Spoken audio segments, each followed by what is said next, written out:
Om Jananim Sharadam Devim Ramakrishnam Jagadgurum Pada Padme Tayo Shritva Pranamami Muhurmuhu.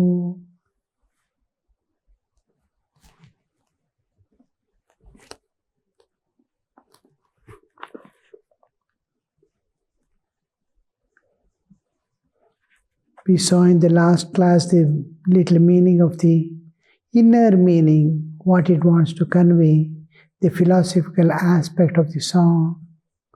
All creation is a sport of my mad mother Kali.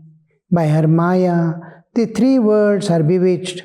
Mad is she, mad is her husband, mad are the two disciples. None can describe her loveliness, her glories, gestures, moods. Shiva, with agony of poison in his throat, chants her name again and again.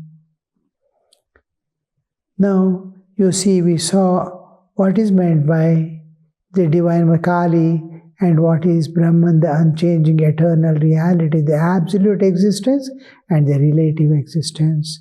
Relative existence is Mother Kali, the dynamic aspect of the reality, static aspect, unchanging eternal reality in which the universes appear and disappear, we call as the Brahman, the impersonal aspect of God. So, none can describe our loveliness. A small fragment you can see in the world around. Beautiful nature, the sunrise, the sunset, the stars twinkling at night, the cool breeze, all these things, everything, varieties of flowers and fruits hanging from the trees, all this is so lovely. And individual also, whatever you see, if you have eyes to see, then everything is beautiful. As you dive within yourself, you see other dimensions which are more beautiful, more giving not only bliss but peace. You expand, your consciousness expands, your heart expands. You go on seeing more and more reality, just like from getting up from dream state. You see this world, how much of difference between the dream that you are seeing, dream world, and waking world, how much of difference. Though every day we go to dream state and wake up, when we are in dream state, dream world is real. When we come to waking state, we understand, oh, all that was just a dream. The same thing happens when you go to the higher levels of consciousness. As you go to the higher levels of consciousness, you'll feel, oh, all that world that I was seeing with my family, friends, everything was just a dream. It is a constantly changing flux. The what was changing its flux time and again is the only reality. So, as we go to higher levels of consciousness, higher and higher truth and reality are made to be visible. More freedom, more joy, more accessibility to the divine, and more manifestation of divine. So you grow from smallness to vast wholeness, from alpatva to purnatva. And now how many wants, desires and ambitions we have, none of this will be there because you are filled. We are like beggars in this world, aspiring for small little love and a little food and shelter. But as you grow, you don't feel, because you feel yourself a millionaire, that you can sustain many, many lives on this earth. So vast you grow. In all respects, you don't seek anything from this world. You have become rich spiritually. So material world, material enjoyments, material relationships look so small, all like dream world. So this is the loveliness, her glories, her gestures and moods. Shiva, if you want to see gestures and mood, you can just look at the sky, the clouds. In Himalayas, we rush to see the early morning and various color shades. From darkness, slowly the dawn appears, little by little. Slowly the dawn is expanding deeper, and you see small amount of golden color around. Dawn is just appearing. And in no time you see, within seconds, it is brightening. Within 5, 10 seconds, 15 seconds, you see the whole world, like a molten gold, has been poured upon everything, and everything is golden. The whole snow-clad mountains and snow falling, everything looks like gold and gold, molten gold, and gold flakes flying down. As you are seeing, within few mere seconds, the color is changing to more and more reddishness. You see, as if the copper, molten copper it has become. It becomes still brighter. And the pinkish red appears more and more. It is like sindhur poured on all things.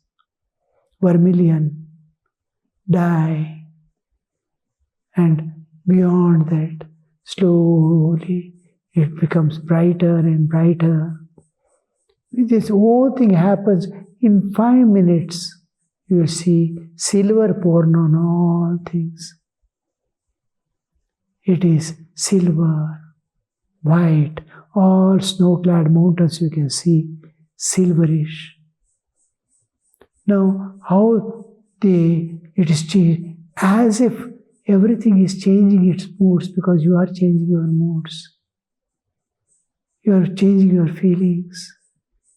How that feelings go deeper and deeper.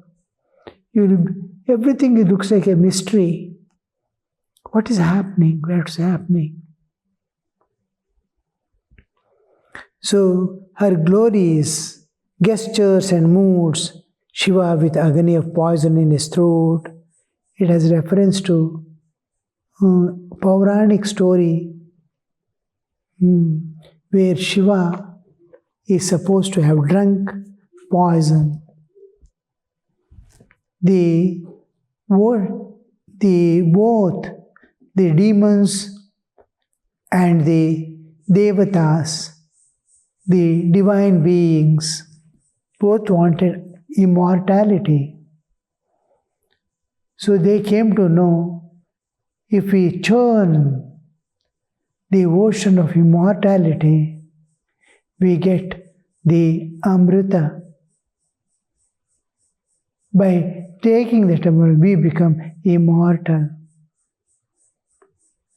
So on one side, the demons gather, and other sides, the devatas, the divine beings gather. And snake, the eternal snake is process of involution, process of evolution. The whole thing is involved. Now, the tree is involved in a seed. Tree is involved in a seed. Suppose you churn the seed. Suppose the seed is put in the soil. The tree emerges out again. Like that, the snake is the process of involution. The involution is again becoming evolution. The snake you represent the involution, that the Amrita, immortality is involved. Like tree has become a seed. It must be replaced by evolution. That's why snake is where the involution is being dragged this way, that way, so that the evolution is possible. It is my immortality. I have forgotten I am immortal. I am identified with the body. When it comes to the individual level, I am immortal. Immortality is involved. I have to manifest it again. Evolution. So the churning is churning of my heart with all my good qualities and bad qualities on either side. Good qualities are seeing goodness in me. Bad qualities are seeing badness in me. So both are wrong. Both are fighting. The demons and the devatas, the gods and angels within me are fighting constantly.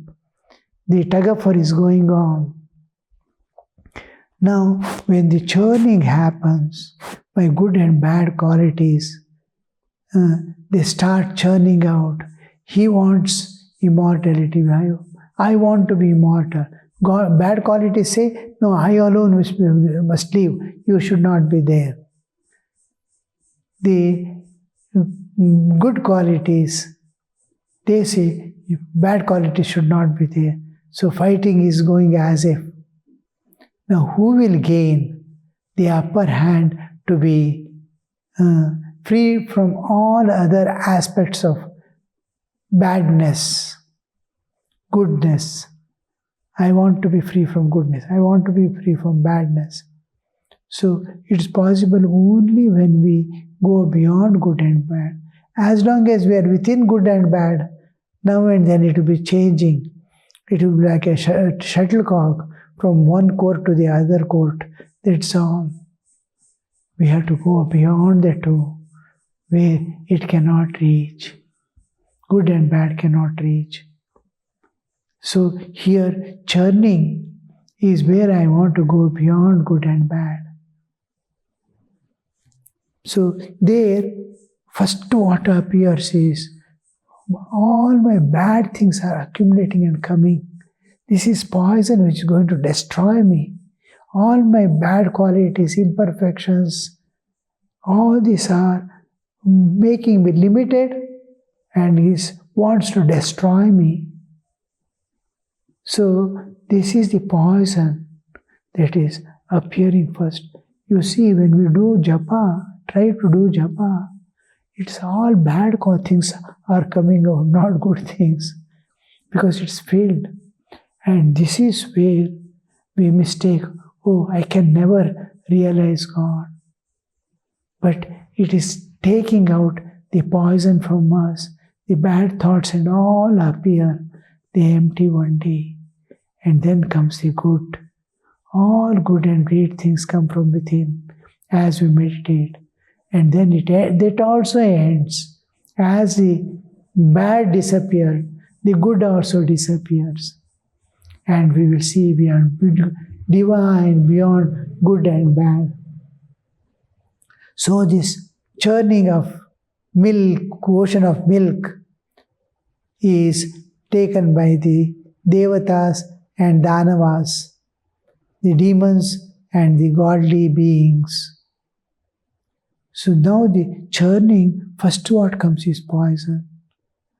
And this poison nobody wants to take.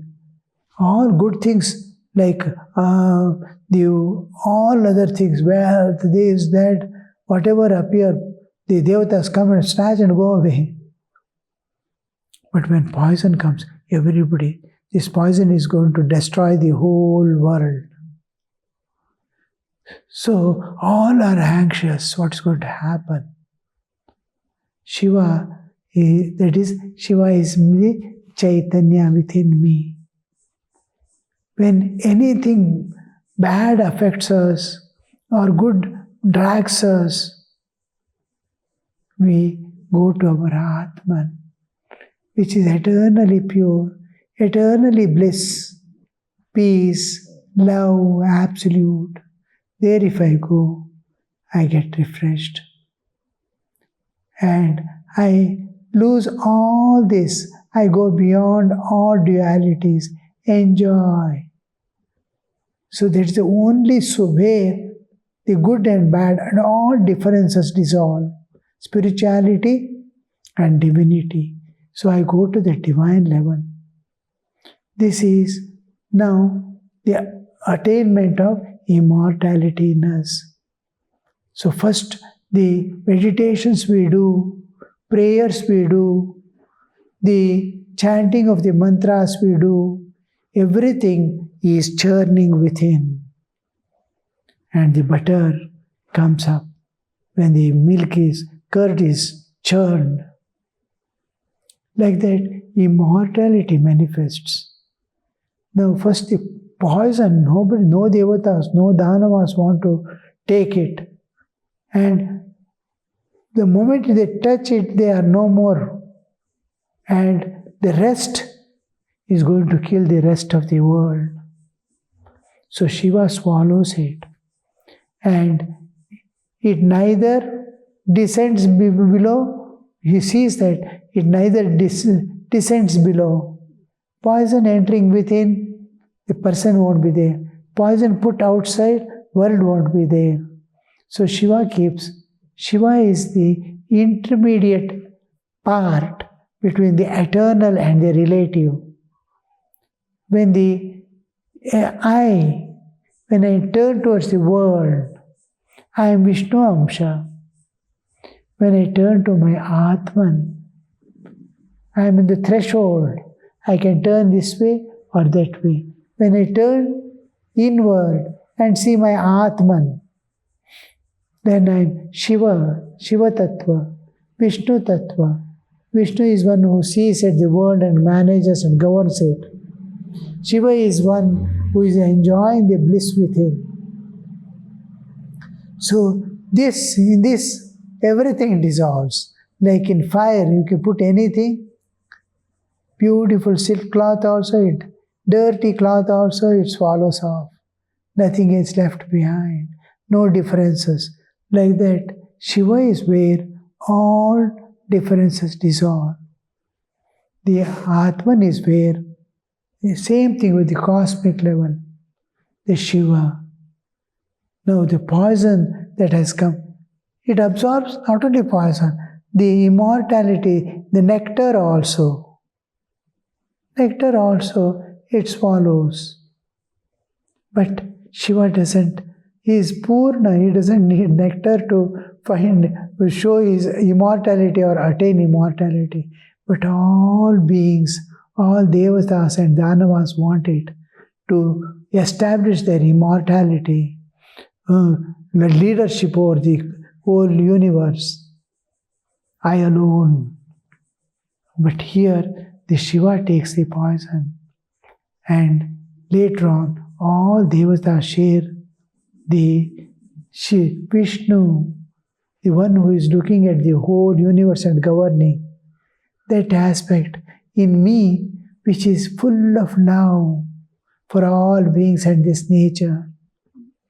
That is Vishnu in me. One who is sacrificing, wants all for the welfare of others, is the Vishnu in me, filled with compassion, love, kindness, service, sacrifice. So there we see the Amritattva, the immortality, the nectar is taken by that. So nectar goes to Vishnu, and in me, the divine being in me takes the nectar and shows I am immortal, I am eternal, I am ocean of bliss. The other is the poison is absorbed by the Chaitanya. And this is when you stand on the threshold between the Vishnu state and the turn towards the world, you are Vishnu. Turn towards the Chaitanya, you are on the threshold. This threshold is where the Shiva is holding the poison in his throat. He is standing on the threshold. Chants her name again and again. She has become the whole universe and all beings in it. The personal does she opposed to the impersonal. The personal does she oppose to the impersonal. Impersonal is Chaitanya, the ocean and the wave. Wave is opposing. The presence of the wave is is demonstration of the ocean as motion, filled with motion. It is not depicting the motionless ocean. It's always constantly wavy, filled with waves. The filled with waves is hiding the unmoving waters below. It's a huge amount of water. It is not moving at all. It is still. No duality in it. Only water and water alone. That is hidden by the waves on the surface. These waves on the surface is hiding or opposing. It is not allowing the impersonal, the motionless ocean to expose itself. Breaking one stone with another, waves form. Though to all else she is agreeable, where duties are concerned, she will not yield. Though she to all else she is agreeable. I want to enjoy. Yes, I want to go. I want to live like this. All aspects of all, whether it is nature, whether it is living beings, everything, she is agreeable. But where duties are concerned, the laws of nature, she will not yield. I have done some karma. I don't want to escape the karma. No, you cannot. It is her duty that action and reaction are equal and opposite. You will, but I will see only that much, that it will be for your benefit and evolution. You have done the karma, you have to work out yourself. Good for good, bad for bad. It is law of nature. Nature's duty to see that every action has a reaction, and the one who has done the action has to experience it. So here we see that she, regarding the laws of nature and its governance, she is very strict, not yielding. I want to kill someone and escape. No. I want to serve someone and escape. No. You have to get the fruit of good and bad actions and enjoy or suffer yourself. Keep your raft, says Ram Prasad. Ram Prasad is the saint who expresses these feelings through words. Keep your raft, says Ram Prasad, afloat on the sea of life. My life is consider your whole life as a sea and a raft. Let it float on it, which should not allow you to get drowned. Keep your raft. Raft is on which? It's something like boat, a flat piece of wood raft on which you can stand. Says Ramakrishna, afloat on the sea of life, drifting up with the flood tide and drifting down with the ebb tide and flood tide. Flood tide is where the water comes up. Ebb tide is where the water, it goes in waves. So life goes in waves, sukha dukkha. But you will not experience all that sukha dukkha, but don't get drowned. What makes us drowned in the ocean is my desires, that to possess and enjoy this world, which is never mine. The moment you put your hand to possess and enjoy, the raft is shaking. You will get, it topples and you will be drowned. So the sukha dukkha waves are coming and going, doesn't matter. It's all right. We can bear all that. A small amount of pain and pleasure for which we alone are responsible, our own action. We can. But to be driven by desires for again and again possessing and enjoying this world, that alone is the poison which makes us get drowned in the ocean of samsara. Who we lift, where from the support we get, where from the solace we get. So this only, finally we see God alone is our eternal companion and the savior of every soul in this universe. Om Shanti Shanti Shanti Harihi Om Tat Sat Shri Ramakrishna Arpanamastu.